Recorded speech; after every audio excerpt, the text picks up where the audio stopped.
അതിർത്തി കടന്നുള്ള ഭീകരപ്രവർത്തനത്തിനെതിരെയുള്ള ഭാരതത്തിന്റെ പോരാട്ടവും ഓപ്പറേഷൻ സിന്ദൂറിന്റെ പശ്ചാത്തലവും വിദേശ രാജ്യങ്ങൾ സന്ദർശിച്ച് വിശദീകരിക്കാനുള്ള ആദ്യ കേന്ദ്ര സംഘം നാളെ കുവൈറ്റിന് പുറപ്പെടും. കുവൈറ്റിലെത്തുന്ന ഒന്നാം പ്രതിനിധി സംഘത്തെ നയിക്കുന്നത് ബൈജയന്ത് പാണ്ഡ എംപിയാണ്. ആദ്യ സംഘത്തിനുള്ള ബ്രീഫിംഗ് ഇന്ന് വിദേശകാര്യ മന്ത്രാലയത്തിന്റെ നേതൃത്വത്തിൽ നടക്കും.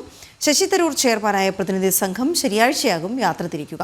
സംഘം ആദ്യം പോവുക സൗത്ത് അമേരിക്കൻ രാജ്യമായ ഗയാനയിലേക്കായിരിക്കും. എസ് നന്ദഗോപൻ ചേരുന്നതിൻ്റെ വിവരങ്ങളുമായി. നന്ദൻ, വളരെ വിപുലമായ ഒരു പ്രോസസ്സിലേക്കാണ് ഈ ടീം അംഗങ്ങൾ കടക്കുന്നത്. ഇന്നിപ്പോൾ എന്താണ് പ്രധാനമായും ഈ വിഷയത്തിൽ നടക്കുക? അത് ഈ വിശദീകരിച്ച് ഇവർക്ക് നൽകുന്നതെല്ലാം തന്നെ ഒരുമിച്ചായിരിക്കുമോ? പിന്നീട് ടീമുകളായി തിരിയുകയാണോ? കുവൈറ്റിലേക്ക് പോകുന്ന സംഘം എപ്പോഴാണ് തിരിക്കുന്നത്? വിവരങ്ങൾ.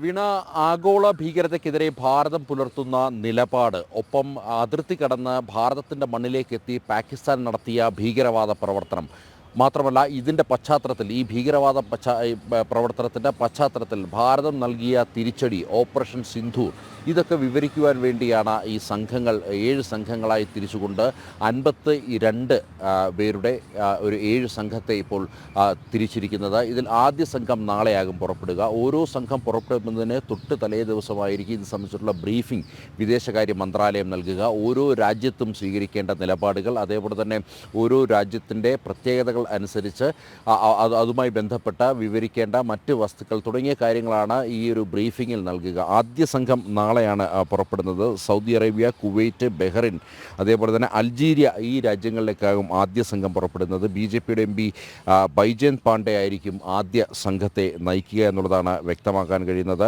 ഇതിൽ ജമ്മു കാശ്മീരിൻ്റെ മുൻ മുഖ്യമന്ത്രി ഗുലാം നബി ആസാദ് അടക്കമുള്ള വ്യക്തികൾ ഇതിൽ ഉൾപ്പെടുന്നു. അതേപോലെ തന്നെ രണ്ടാം സംഘം പുറപ്പെടുന്നത് UK, France, Germany, Italy, Denmark, അതേപോലെ തന്നെ യൂറോപ്യൻ യൂണിയൻ എന്നീ രാജ്യങ്ങളിലേക്കായിരിക്കും രണ്ടാം സംഘം പുറപ്പെടുന്നത്.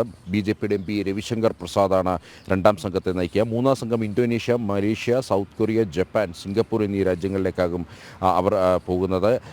അത് ജനതാദൾ യുണൈറ്റഡിൻ്റെ MP സഞ്ജയ് കുമാർ ജായ ആയിരിക്കും അവരെ ലീഡ് ചെയ്യുക. അതേപോലെ തന്നെ UAE, ലിബീരിയ, അതേപോലെ തന്നെ കോങ്കോ, അതേപോലെ തന്നെ മറ്റ് രാജ്യങ്ങളിലേക്ക് പുറപ്പെടുന്നത് നാലാമത്തെ സംഘമായിരിക്കും.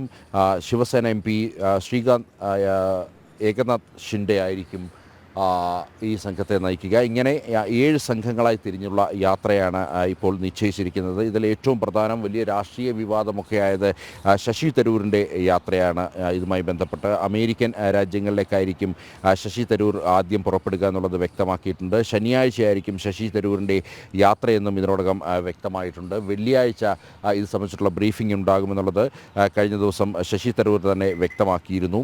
പ്രധാനമായും ഈ സംഘം അവർ ജോർജ് ടൗണിലേക്കായിരിക്കും ആദ്യം പോവുക എന്നുള്ളതാണ് വ്യക്തമാക്കിയിരിക്കുന്നത്. പിന്നീട് പനാമയിലേക്കും, കൊളംബിയയിലേക്കും, ബ്രസീലിലേക്കും, ഒടുവിൽ അമേരിക്കയിലേക്കുമായിരിക്കും ഈ ശശി തരൂരിൻ്റെ സംഘം പുറപ്പെടുക എന്നുള്ളതാണ് വ്യക്തമായിരിക്കുന്നത്. അവർക്കുള്ള വെള്ളിയാഴ്ച ബ്രീഫിംഗ് കഴിയുമ്പോഴായിരിക്കും ശനിയാഴ്ച ഈ രാജ്യങ്ങളിൽ എന്ത് നിലപാട് സ്വീകരിക്കണമെന്നത് സംബന്ധിച്ചിട്ടുള്ള വ്യക്തത വരിക. ഏതായാലും 7 സംഘങ്ങളെ തിരിച്ചിട്ടുണ്ട്. 59 പേരടങ്ങുന്ന സംഘമാണ്.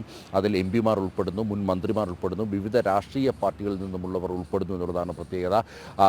ഇതുമായി ബന്ധപ്പെട്ട് ലോക രാജ്യങ്ങൾക്ക് മുന്നിലേക്ക് ഭാരതത്തിൻ്റെ നിലപാട് വ്യക്തമാക്കുക എന്നുള്ള ഉദ്ദേശത്തിലാണ് 32 രാജ്യങ്ങളിലേക്ക് യാത്ര ചെയ്യുവാൻ വേണ്ടി ഈ 7 സംഘത്തെ നിയോഗിച്ചത് എന്നുള്ളതാണ്. അതായത് ആഗോള ഭീകരതയ്ക്കെതിരെ ഭാരതം സ്വീകരിക്കുന്ന ഉറച്ച നിലപാട് അത് നേരത്തെ തന്നെ ലോക രാജ്യങ്ങൾക്ക് മുന്നിൽ വ്യക്തമാക്കിയിട്ടുണ്ട്.